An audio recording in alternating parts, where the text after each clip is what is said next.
This episode's going to the Wookiees, ladies and gentlemen. Michelle is not here today. She is busy doing other things, doing fun stuff that I wasn't invited to, and neither were these fine gentlemen. So we're the outcasts this week, doing our own thing. And since I don't have the sound bites, we might maybe we'll throw those in post. We'll let whoever is dealing with that take care of it. But for us here today, we're gonna do our sports timeout. And you know what? Why don't we just still say it? Sports.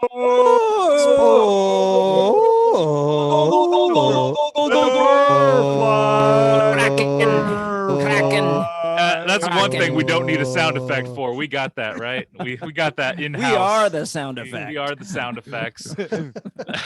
So as I mentioned, Michelle not here today, so we'll miss her, but we still have with us Rich Hallstrom, author and finisher of co-author finisher of Thunder Sports Network over yes, there. Sir. Then we got with us Garrick Pang. And we also have Brent Baker. We have two authors, as usual. We have Brent Baker just released his, I smell freshly printed pages, freshly printed pages of his new book. Check that out. What was the title of that book again, Brent? The title is Breaking Yesterday. Breaking Yesterday. You can find it at brentrbaker.com. Perfect. Yeah, freshly off the print. You get the fresh new ink smell. It's great. Or fresh new ebook, or whatever they do. Soon to be audiobook. that electronic smell that everyone. Yes. Yes. I love that in the morning.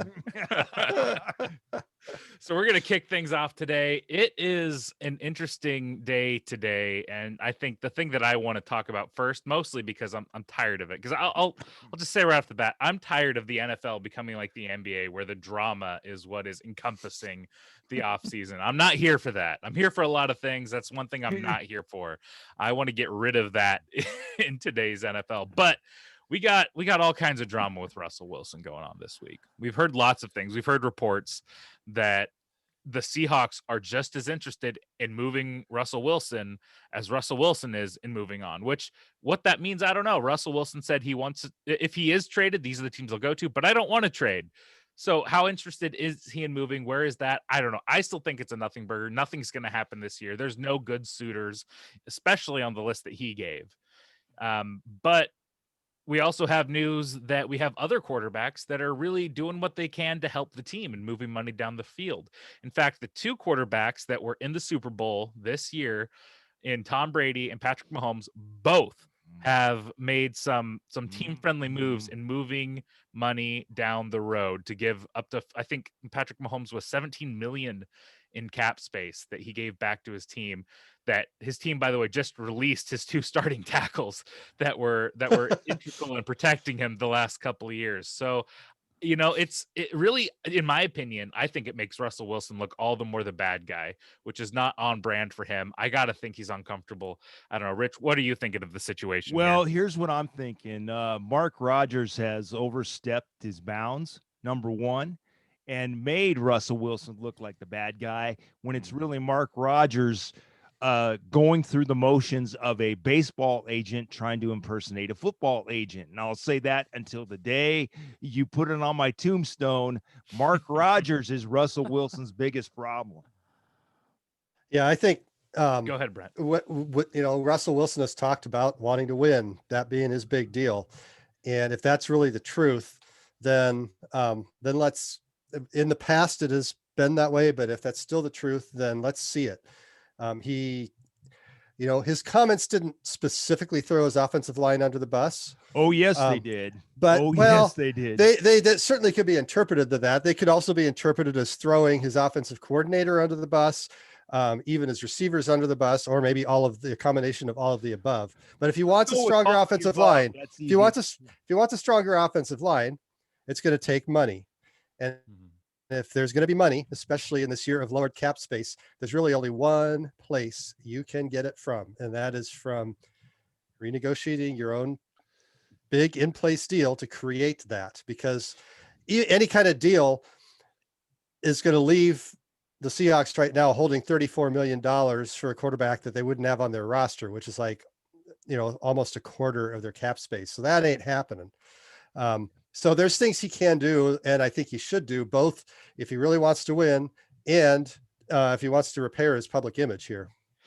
Yeah, I definitely agree with that. I feel like part of what has to happen from Russell Wilson here is to come out and say, look, I don't want to leave Seattle. I like it here in Seattle.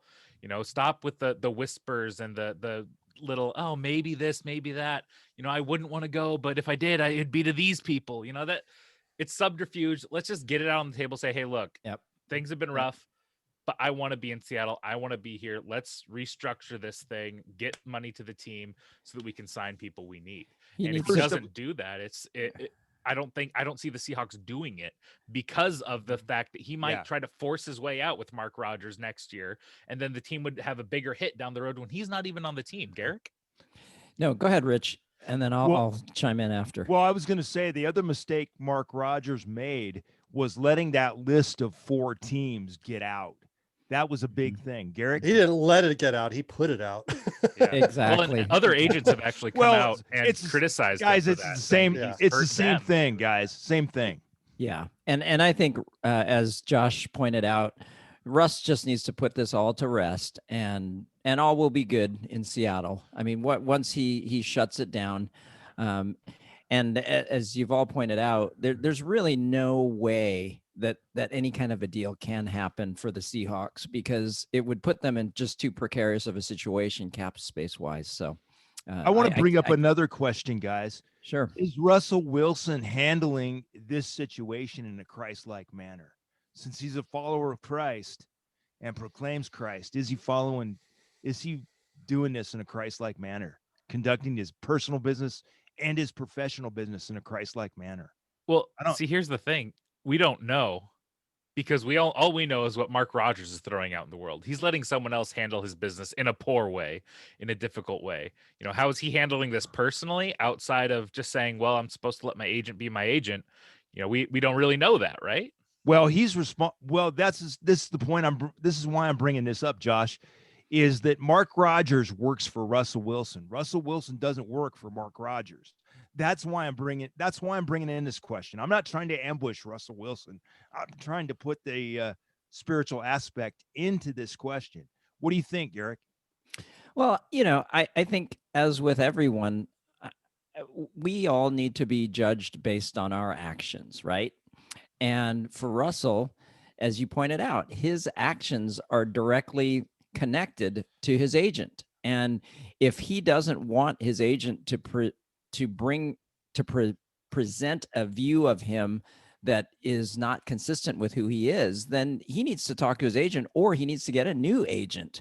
And so, I mean, in terms of judging whether or not it's Christ-like, certainly there's a lot of room for interpretation in terms of how people look at that and what they consider, to be Christ-like actions. But certainly what we're seeing is not consistent with the image that Russell Wilson likes to portray to the world.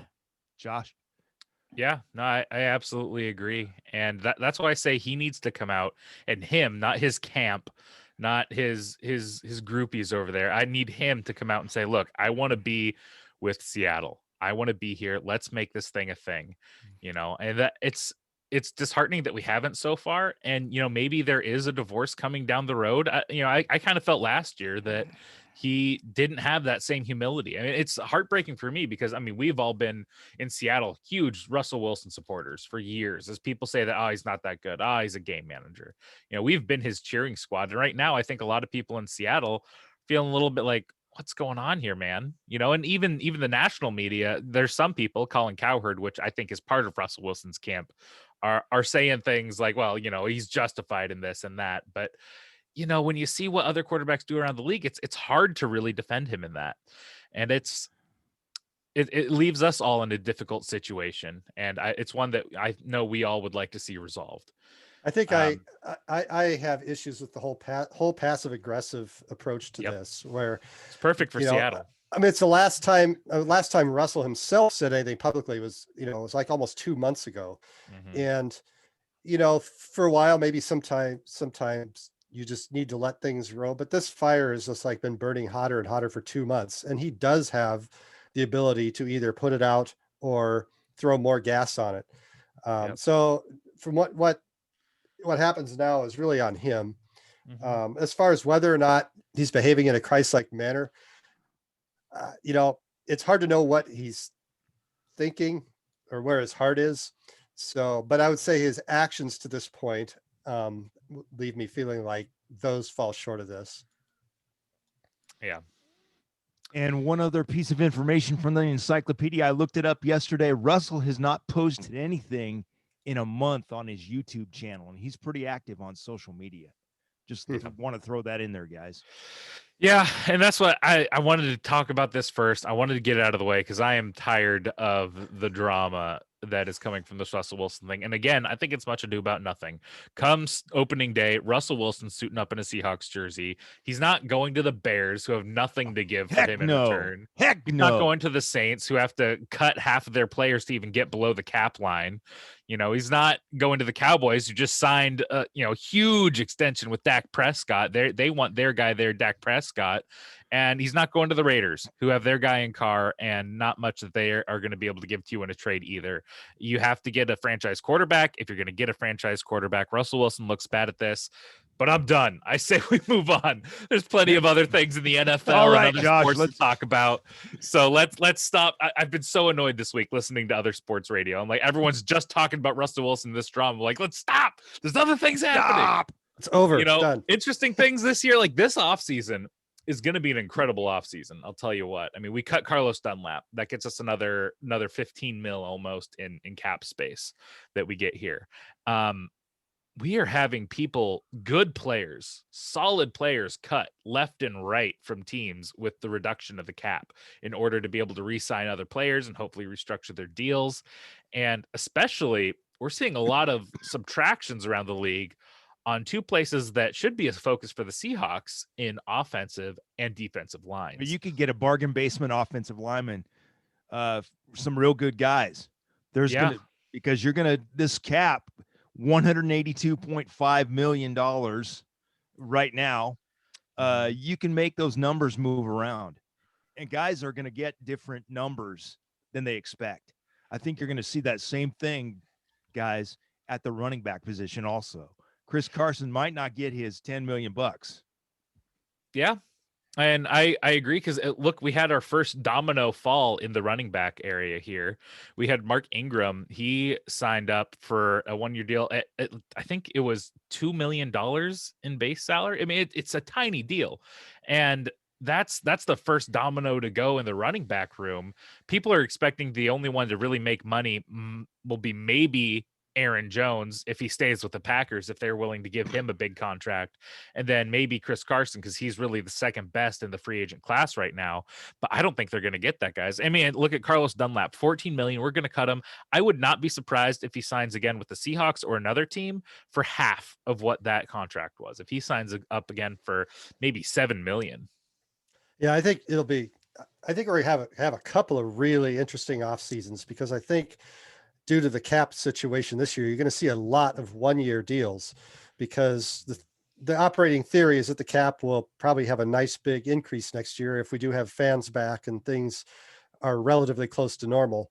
So you're going to have all these guys cut like crazy this year and signing 1-year deals just so they still have jobs and betting on themselves for the long term, meaning that they'll be able to come back next year and negotiate something more like what the market has looked like after they get through this next season. But yeah, this season, chaos. Next season, probably not quite as chaotic, because a lot of those 1-year deals, everybody knows they're going to be up.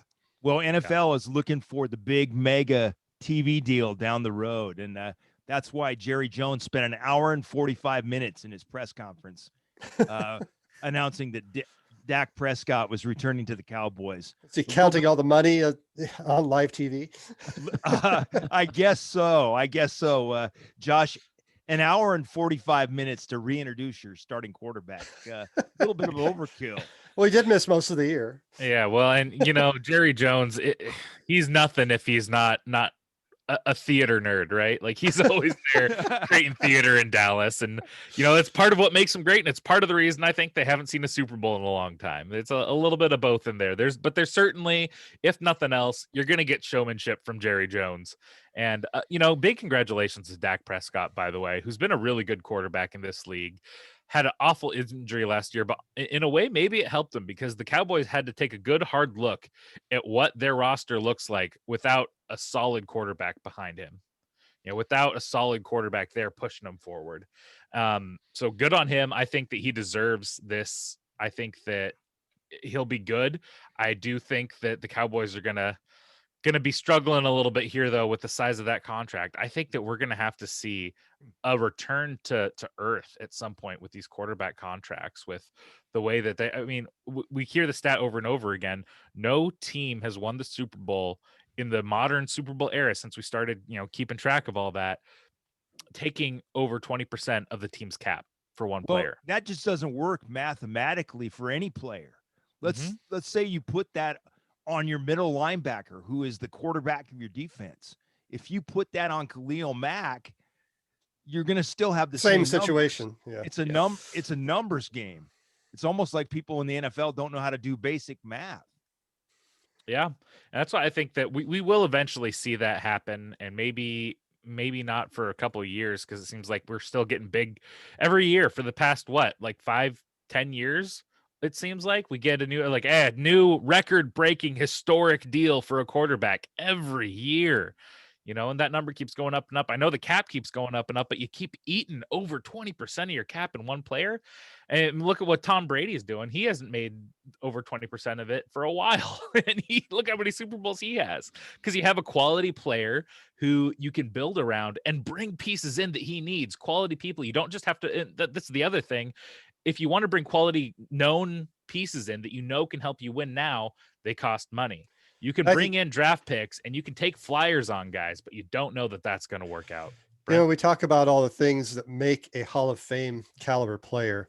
And I think when you look at Tom Brady, that to me is part of the big picture of what makes him a Hall of Fame quarterback, and maybe the best ever, very arguably the best ever, because even aside from his skills and his play on the field, whatever he does in the locker room, he also did things financially that made it possible to have the rest of that team around him that he needed. Yeah. And even then, it's like, look at some of the offenses that he ran in New England, even with good teams. He had guys that on his offense, his skill players that weren't all that great, but they had the cap room to have some great defenses. The guy is not real mobile, so he had to have a good offensive line. So those are things that play into this whole package. And I think some of the guys, like apparently Russell Wilson right now, lose sight of that is part of what makes you a Hall of Famer, is doing everything it takes to make your team to win. And that doesn't just mean what you do on Sunday. Well, if you're not on a winning team, you're not going to get in the Hall of Fame. All these guys that are in the Hall of Fame have accomplished something. There are very few players that haven't won a championship or at least gotten close to a championship. The only football players that I can think of that really didn't win a championship were Dick Butkus and Gale Sayers.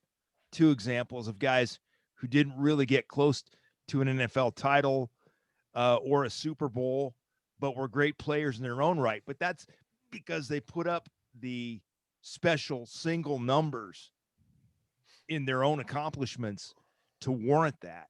But that doesn't happen every day. No. Right. Absolutely not. Well, I think we need to move on to the other football. The other flip us away from the other NFL football. And all the drama, huh? What drama do you have for us? I think with that's the enough Sounders for me. Today? Well, they announced the season opening matches for this the is MLS fun. season, and so we'll be having a rematch of the league semifinal against Minnesota. Bring it on. Minnesota United and Oswaldo Alonso will be coming back to Lumen Field to take on our Sounders for the opener on April 16th. And I wanted to ask you guys a question, because the Sounders have lost some players in the offseason, most notably Jordan Morris going down with his injury while he was over at Swansea City. But we've also lost Leardom and Svensson, who were pretty solid players. We picked up Freddie Montero recently. But the question is, are we going to be strong enough to really to be contenders again? What are your thoughts, guys? Well, I'm going to throw it right back at you, Garrick, and say anybody from the Sounders Academy coming up? We've heard a lot about the Sounders Academy in the last few years. Anybody real hot off the presses there? Well, I mean, definitely we have some good players that have come up over the years, but I think what the Sounders are needing is more some of that seasoned experience. The loss of Morris is pretty huge because not only did he have his ability to put the ball in the back of the net, but he also his leadership qualities and just the ways that he has come up as a player himself. We're really going to be. I think it's going to be pretty significant loss, and so I'd like to see some type of a move to replace him. Montero, it'll be interesting to see how Freddie fits in with this existing team because of the way that Rui Diaz and he have some. I mean, they're very different players, but there's some similarities. Whereas Morris and Diaz, really, Rui Diaz worked off of each other in such a way that that made it very, very hard to defend. So, has Clint Dempsey brought out his elliptical to get back in shape, or? Yeah, I think this will be. I think this will be a year. I wouldn't be surprised to see a slow start because of those types of issues. Well, it wouldn't be a Sounders year without a slow start. Yeah, right. Yeah, yeah. Well, Seattle doesn't win things in the first half. That's very true. But this will be a kind of a new test for Brian Schmetzer. I mean, it's not that he's not proven himself. Don't get me wrong. He's honestly right now I think it's hard to argue that he's not the top pro coach in Seattle. With the number of championships and appearances and stuff. So he knows what he's doing, but this is a little bit different challenge. When you lose your homegrown star and, you've got an old guy, Montero, an old favorite coming back, and that you didn't like coach in the same role when he was here the first time. So yeah, he's familiar to fans, but not to this team really. So, they got their work cut out for them, and I wouldn't be surprised to see another one of those patented second half surges come the end of the season. But it may take a while longer than what we've seen in the past. And of course, with MLS, you've got all the other unpredictable things like national team call-ups and the things like that don't happen in other American pro sports. That it's just when you get momentum. Oh, these three guys are going to be gone. Yeah. For 2 weeks. It's like, oh, okay. So yeah. Well, we are getting João Paulo back, and the Sounders are quite good. I mean, Garth Legaway has been always very good in terms of this. He's kind of worked at these mid-season high impact acquisitions, and so that could be something that we could see as well. And as far as that homegrown talent we were talking about, Danny Leyva and what's his name, Ocampo Chavez, Alfonso, these guys are showing a lot of potential. So I mean, we could see them have some opportunities to crack in. So it'll be interesting to see how this season goes for the Sounders. But I think you're right, Rich. It may be our traditional slow start. But I would like to see us get out of the gate, and for once to be kind of, rather than having to scrap our way back, because you never know. And it'll be interesting to see how things are affected. Hopefully we'll get fans back, and I don't think they've announced anything on the fan side, but if the Mariners get 9,000 people for opening day, the Sounders are going to get some fans back. Yeah. And I was just going to pivot that over to Josh because that was just announced that the Mariners are getting 9,000 for their opening day. That was a good Kingdom crowd back in the day. Oh really, man, maybe that crowd's too much this year. But once they start winning, that was a low blow. I used to be one of those 9,000. Oh, I was too. The $3 not 9,000. It was 9. Yeah. Please come on. The $3 tickets to Perry's Perch. Hey, That was a double crowd for the Kingdom days. 9,000.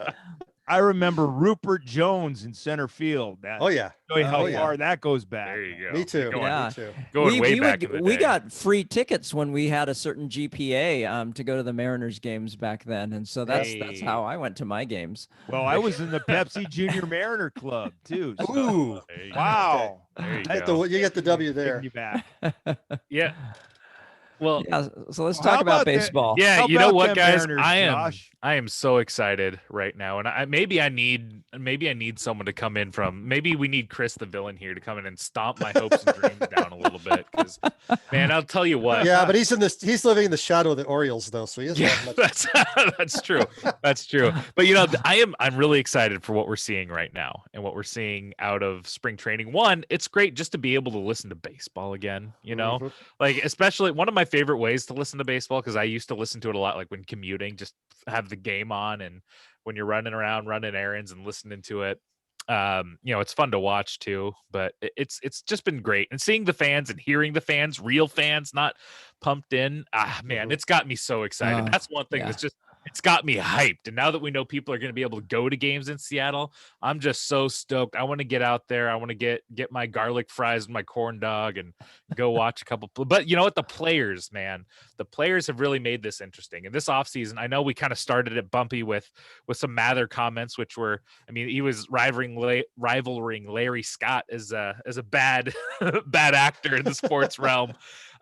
But I see what these guys are doing. These guys are coming together.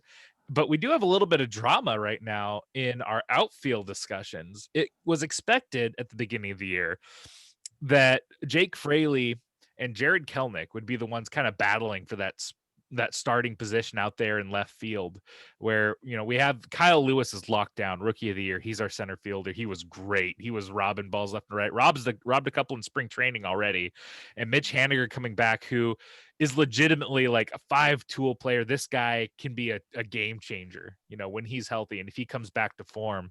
And that left field spot has just been kind of a question mark. Is Jared Kelenic going to be able to come up? Well, he got injured. He had a pretty bad sprain in a muscle that goes from your knee to your groin. And it was a grade 2 grade 2 strain, which means there was tearing. No, it didn't rupture.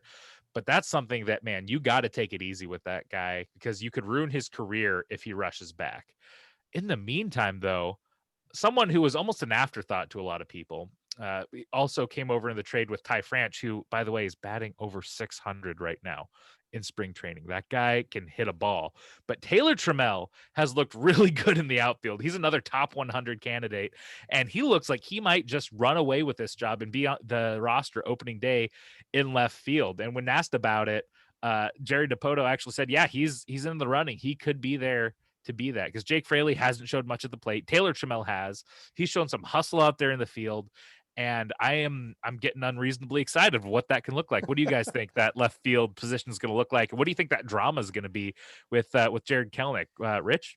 Well, I think the old adage is this: competition makes your team better. And that's what we're talking about. And that's why the Mariners are getting back into the race, seriously into the race. They're not going to pretend like the Los Angeles Angels of Anaheim, who have Mike Trout and 24 other guys that nobody knows about. So that's what I think. Competition makes your team. And I want to see Logan Gilbert as a starting pitcher on opening day.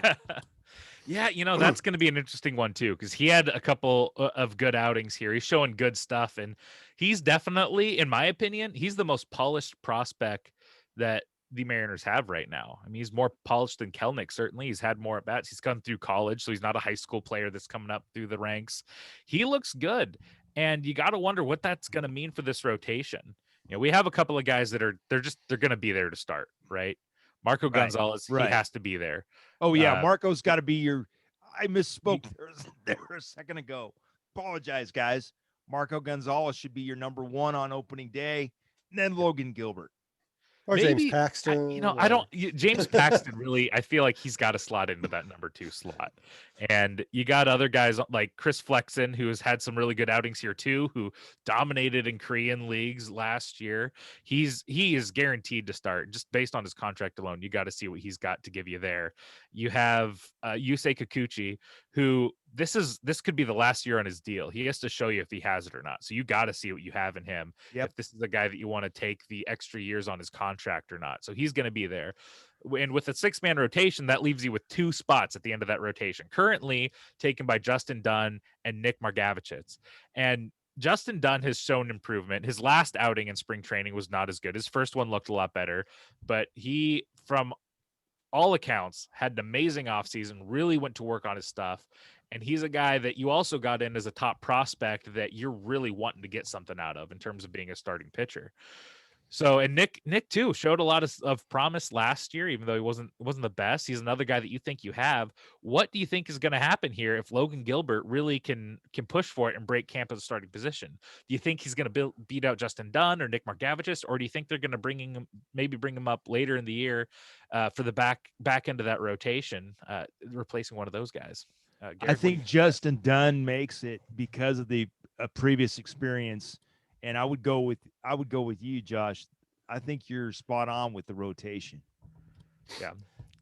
Yeah. Garrick, Brent, you want to go? Well, Go ahead, Brent. So is anybody still missing Shohei Ohtani? Remember what the big push a couple of years ago to sign him, and yeah, he can hit. But anyway, he's thrown over 100 miles per hour a couple of times in spring training. So part of me says like if we had him here, we'd feel good. Availability though is a skill. I mean, so that's part of what you need. But anyway, as far as the Mariners go, the outfield competition is awesome. I love the fact that for the first time in a long time, it's like, man, who do we have that's going to fill this spot and be confident? Now we've got legitimate competition with Taylor Trammell rising up. Yeah. I mean, Fraley did nothing, and then yesterday he goes out and rips a double and a home run. So he hasn't given up. And the whole question with Kelenic, obviously being set back by the injury, and then what do you do with him if he makes it back before the end of spring training? If he comes back and starts hitting well and playing well, do you keep him on the roster, or do you send him into minor league purgatory for a month where there's nothing going on for these guys? So it's great to have that kind of a battle. I also, as far as the pitching goes, I mean, the outings that Logan Gilbert's had, Flexen yesterday, I mean, he hung a pitch to, I think it was Trout, but anyway, his first 2 batters he let get on, then he pitched 3 shutout innings, so that guy, this was the Angels, or the Dodgers. Sorry, it was the Dodgers he was going against, and it was Corey Seager that hit the home run off him. Oh yeah, but he was going up against the Dodgers A team, and after those first 2 hitters, shut them out for 3 innings. And I just like the way watching the Mariners offense as a whole. It didn't show up in the score yesterday because of the whole weird spring training inning rollover thing they've got going on. Mm-hmm. But they worked Trevor Bauer for 26 pitches in the first inning and left the bases loaded, not because they got a third out, but because he'd reached his innings limit on pitches. And so they just pulled everybody off the field, even though they had the bases loaded and a run in. Yeah, so those rollover innings. It's weird, and that obviously won't happen in the regular season. But I like the battles. I like seeing this control the zone approach they've taken for the last several years starting to pay off with these guys. Kyle Seager still seems to be himself. Crawford seems to be getting on base more, which you want if he wants to hold on to his leadoff spot, and he can't complain about having 2 Gold Glovers on your infield. I'll be interested to see how Evan White's hitting progresses this year, because he hit the ball hard last year when he hit it. The problem was that he didn't hit it quite often enough. And then second base is kind of the only place that there's concern for me. Shed Long, I didn't think he did great in his audition last year. And Dylan Moore, I mean, I loved what he did last year, but whether or not he's a full-time player at one position, it will probably take some time to determine. But They're just the right problems to have, really.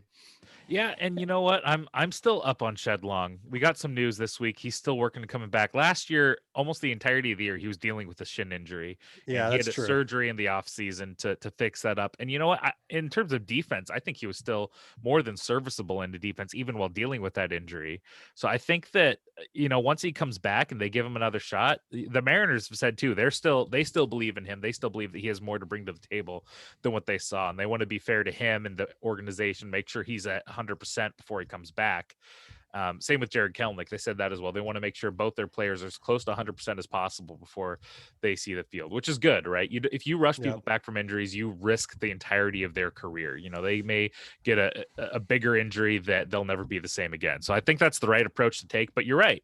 We have an embarrassment of riches. Evan White and JP Crawford, both Gold Glovers. And I think that speaks to one of the things that has me most excited about this team, and most saying that we need to give Scott Service and Jerry DePoto extensions. I want to see these guys here for longer, because you saw this team that was one of the youngest in baseball go out there and play clean baseball all year long. They didn't make stupid errors. They weren't playing like a young team. They were playing like professionals. And I was really impressed by that. I want to see that going forward in this year. But in order to get a team of all these young guys, all these rookies with just a few, splashes of veteranship out there, and still have this team playing that way and playing clean baseball, getting good steals, not getting picked off. I mean, you got to say that is something that general manager and the skipper have been doing to instill that in their players. And that's something I'm here for. I'm not here for the NFL drama. I'm here for this. So the big question, Rich, what do we do about the bullpen? Because it's not showing much yet. Well, you've got to put the competition into the mix. You've got to make that all about competition too. I think that's the only way that you improve that. And one of the things about the bullpen, that's usually when you get back into contention in baseball. I've heard it said by a lot of people, that's the last piece that goes into the puzzle. What do you think, Josh? Yeah, well, I 100% agree that the bullpen is the last piece you add, because every year you see big names that are available as free agents. The Mariners have saved up a ton of money.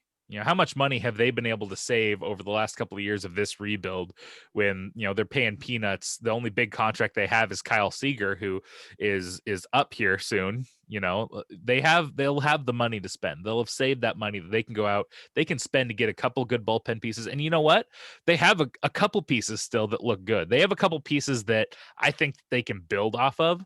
And if they continue to improve, you just got to get just one or two more, quality people in there, and you're going to compete. And I think this year they really have a chance to compete, especially if some of these guys, step up. And, I think we will have some more disappointing losses in the back end of that bullpen, and maybe even in the back end of the rotation. We've seen some of these guys slip up before. Yusei Kikuchi, I hope, can improve, but I'm still 50-50 on whether or not he's going to be with this team long term. But either way, we got some players that really, I think, can show up, show out. And I think that we have, especially with an expanded playoff scenario, we have a scenario where we again might be able to sneak into a playoff spot with a young team that everyone's down on. Yeah. Well, guys, I'm going to just jump in here because I think I need to remind you, Seattle sports geeks, that Michelle's sports show here is not just a Seattle show anymore. As those of you who are listening today might realize, we are all Seattle based, and of course we have our wonderful villain Chris Brown, who brings in another perspective from the East Coast, but hopefully we haven't lost all of our listeners by now. But let's turn things over. I mean, there's other things happening in March, right? What? Yeah. Yeah, absolutely. And hey, you know what? If you guys want to, if there's a team that you guys are listening to us, you guys want us to cover, you want to hear our opinion on it, then go ahead and reach out to us. You can tweet me at Josh Reports Live on Twitter. You can get a hold of Michelle. I don't remember not her today. Twitter handle off the top of my head. Yeah, she's not here today. So, forget that. You can email her later. Tweet me for now at Josh Reports Live on Twitter. Get at me. Let me know what you guys want to know. But you're right. We got March Madness coming up. There's other stuff going on. I mean, spring is always a mad time, you might say. Last week we talked sports. about Greg McDermott and what happened there? You guys want to weigh in on the latest, the update, his Well, reinstatement? he got reinstated because Creighton had to appear like they really did something. That's what I'll go back to what I said last week. Greg McDermott made an apology, did the right thing, did his whole thing, stood up for his team. I'm sorry I'm being choked up, but I feel he really stood up and made a right apology and did the right thing. And here's what happens. You get reinstated, you're back with your team understands. Even his best player said that he's got my back as a person. And that's the right way to handle it. Greg McDermott handled it the right way, but I question the motives of Creighton. Well, I mean, what are you going to do as Creighton? I mean, I'm not sure what you're questioning in terms of their motives. I mean, they want to continue the winning program that they have there, and clearly it was a misspeak by him. He is loved by his players. He's respected by them. I mean, even he went as far as being willing to resign if that's what it took in order to put things right. And I feel like the university did the right thing too in reinstating him because again, as we talked about last week, the cancel culture thing has just gone, in my opinion, it's run amok and gone too far. Oh, and yes. Because when people show true contrition, which in watching his response last week and in seeing how he has responded overall, I mean, truly, these are not the actions of someone who is just trying to get out of a mistake, but he truly was contrite. Brent, what do you think? Well, I thought the main issue that we had last week is that the suspension that they put down was indefinite, and that can mean anything. There wasn't Right. there wasn't a lot of clarity about as far as what was going to happen. Right. So I think that's where, correct me if I'm wrong, Rich, I think that's where it was like, that's what did they handle right? I think that I agree that I think the reinstatement was appropriate, and judging from both his comments and the comments of his players, that there are things that it's so easy to trip over things these days.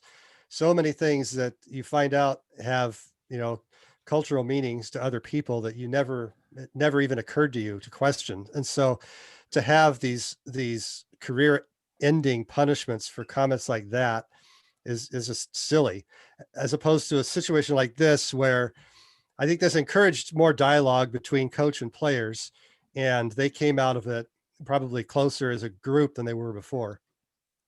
Well, I think you're right, Brent. I think you're right. Go ahead, Garrick.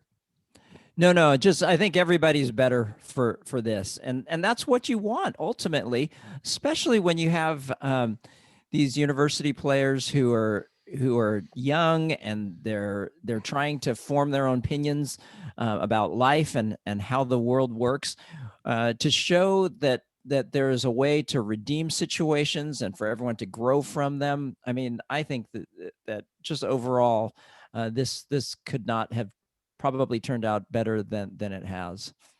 Josh, any other thoughts? Yeah, well, I mean, that's one of the big things we talked about before is you can't just look at the one instance. You have to look, is this a history? And they are held to that higher standard. Is this someone that can lead these young men? Is this someone that the young men want to lead them?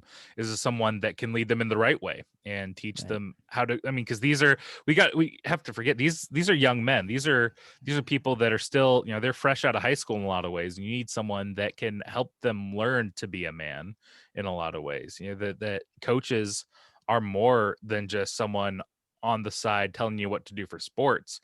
They're big icons in these kids' lives. These are almost like father figures in a lot of ways. These are guys that you're trusting with your future and your career. And so there is a higher standard to be held to. So I'm glad that people recognize that, but I'm also glad that people are willing to look at the whole picture and say, yes, this guy is someone that they want. This is someone that this was a small slip of the tongue. He wasn't calling anyone an N-word. He wasn't out there belittling people. This is something different entirely. It was a turn of phrase that is antiquated, but not something that deserves him to being let go forever. So I think that's the good news here in that we do have a couple other news pieces from around the world. NFL in particular, Washington football team released the comeback player of the year, Alex Smith. I'm interested to see where he lands, guys, because he's a guy that came back and, you know what, looked pretty good for someone that came back after his ordeal. And what a touching story he had. I think he's going to find a home. I think he's going to go somewhere and he's going to make a team better by his presence there. What do you guys think? He's got to be the best back. If you're looking for a backup quarterback, he's got to be the best one out there for a backup quarterback position. Yeah. It was interesting reading, this past week, both his perspective and his coach's perspective on this past season, because Smith was talking about how they were not wanting to play him out of fear for his injury. And his coach, Ron Rivera, said, yeah, actually, every time he was out there, it was like, man, if he gets hit on that leg, it could be catastrophic. And I will be the guy who put him out there in that position. And how, Smith had to prove himself over and over again, and just to be included on the roster, and then to actually be able to play well in the situations he did in, it's pretty remarkable. I'm sure that anyone who potentially wants to sign him is going to probably put him through the same kind of ringer, both physically and just making sure mentally that that the knowledge of that injury is still affecting his play. It sure didn't seem to. If it was just a matter of skill level, there's definitely teams that he is good enough to start for, considering who they have as their starting quarterbacks. But I think just in terms of he'll be 38 this year, with that injury under his belt. I don't know if he's a guy that you would risk counting on for 16 games as your starter. Yeah, to me, he is either going to be a backup quarterback somewhere, or I think that he could be a good candidate to go to place that needs a bridge quarterback. Like maybe Jacksonville, who by all accounts is going to be getting Trevor Lawrence here. Maybe they want another guy that if, as they get into camp, they say, Trevor Lawrence, he's the real deal, but we don't want to rush him to the NFL. We want to give him a little bit of time to learn the system, to get comfortable, because quarterbacks usually do better when you give them a little bit of time. When you throw rookies in starting day, they don't, not everyone flourishes. And Alex Smith could be a guy that you really think like, hey, I want to bring this guy in. He can win games for us early in the year. He can do well for us early in the year, but we're not relying on him for the full year. If he gets hurt, or if we feel that we need to take him out, we feel that Trevor Lawrence can step up and play that role. We just wanted to give him some time and give him an awesome mentor in Alex Smith, who could really be, I think he's going to be a future coach or quarterbacks coach. Josh. I think that he's going to be a huge in some young players' development. So that's where I see him going. So the other big news we have out of the NFL today, this last week here, was the NFL hires Mia Chaka as the league's first Black woman and on-field official, which I think this is good news. This is great. She'll be the second woman. We just had our first woman official, on-field official for the Super Bowl it was Sarah Thomas, I believe it is. Yes. So yes, we got now Mia Chaka is the first Black woman in there, which I think this is great news. I think this is awesome. By all accounts, she deserved the job. I can't wait to see her on the field and see how she does. Yeah, she was in the NFL developmental program for officials since 2014, so she's definitely put in the time. Yeah, absolutely. Garrick, what about your thoughts on this situation? Well, I think this is one of the exciting things that's happening in sports, is that there's more and more opportunities that are growing for people that just haven't had access before, things that have been dominated by just one particular group or gender or whatever. And so I'm excited to see that happening because, and I was actually commenting about this yesterday with my son, that, you look at sportscasters, for example, as I was watching some different sports shows and things like that, it used to be just all men commenting on, pro football and, pro sports. And so it's great to see these women coming up who are definitely more than qualified and are able to do the job, and it's exciting to see. Yeah. 100% agree. All right, gentlemen, we're running short on time here, so we got to get to our final shots. I don't have the soundbite, but again, maybe we'll have some magic and we'll just put it right here. Boom. A final shot. All right. So let's get started. Brent Baker, what's your final shot today? Well, March Madness has already started. And honestly, one of the most exciting weeks of college basketball for me is the conference tournaments, because this is where the Cinderellas come from. But it's already kind of crazy because we've had Duke, who was kind of iffy. They needed to do well in their conference tournament to get to the NCAA tournament. They're going to miss out for the first time in more than 25 years because of a COVID positive test in their program. And then we lose Virginia, who was the last national title winner, and they got knocked out of the ACC tournament today by a COVID positive test. And we don't know what'll happen with them in a week from now. And now Kansas. So the madness is starting in some different ways, not really some welcome ways, but at the same time, there's been some great games already. Got to see Juwan Howard at University of Michigan get tossed out of a game day for having a confrontation during the game with Maryland coach Mark Turgeon. And that was interesting. So yeah, it's on, man. Yes, sir. All right, Garrick, what do you got for us? I'm going to go with Greg McDermott because we already talked about this story a little bit earlier, but it has some personal connections for me as a former collegiate soccer coach myself, and embroiled in a bit of controversy as well. It was a hazing, an alleged hazing incident on my watch. And we were able in that particular situation to have a real positive outcome with the players as well. And so just to see that come around and just see that whole situation seemed like it resolved very positively and for all the reasons I've already stated. So my final shot goes to Coach McDermott. Awesome. Rich, what do you got? All right, let's talk a little ice hockey. And we're going to talk about off the ice. The Seattle Kraken do it one more time. The University of Alaska Anchorage Seawolves have had a hockey program for over 40 years, and they are in danger of losing that program. But the Seattle Kraken have donated $150,000 to the efforts to save the program, $150,000. And so far, that group has raised a total of $1.8 million to save that storied program. So Wow. Way to go, Kraken. And let's get over to the Kraken page, the Kraken team website, and see more about the University of Alaska Anchorage and their hockey program and efforts to save that program, and see if we can't throw in a few more bucks. Yeah, absolutely. Sweet. And I think we're all excited for the Kraken to come to Seattle. I love it. I hate the location, but I love the team, and I'm excited to see some top shelf ice hockey, especially with the way that they're doing that expansion draft. I think it really July 24th. July 24th, the big day. That's going to be big. I can't wait to see what we have there. My final shot, I alluded to it a little bit earlier. Ty France right now. He has been hitting like a monster. Ty France right now is the best batter in spring training out of any big leaguer. He's hitting better than anyone else. He has a 615 batting average, gentlemen.